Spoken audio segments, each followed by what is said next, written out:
The war on drugs represents a long history of the overcriminalization of Black and brown neighborhoods disguised as social programs targeted towards drug abuse.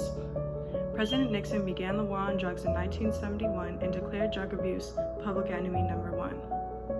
This led to stricter gun laws with little effort toward rehabilitation for drug addicts. The war on drugs was taken to new heights under Ronald Reagan, who put millions of dollars of resources into penalizing citizens for drug abuse.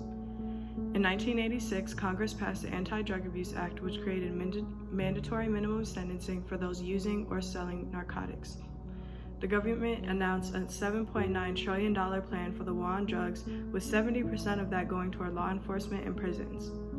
It is known among scholars that the war on drugs is the principal engine of the criminal justice system because of policies like the Anti-Drug Abuse Act, which solely focused on criminalization and not rehabilitation.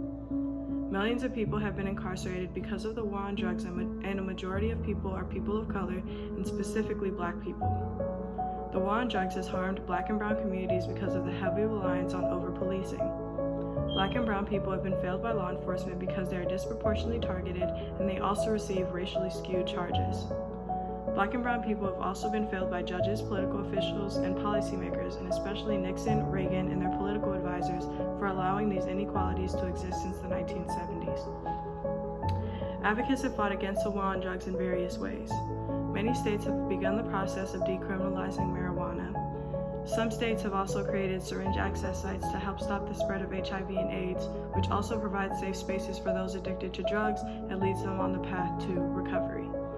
In 2016, Ava DuVernay came out with a documentary called 13th about the war on drugs' role in the prison industrial complex.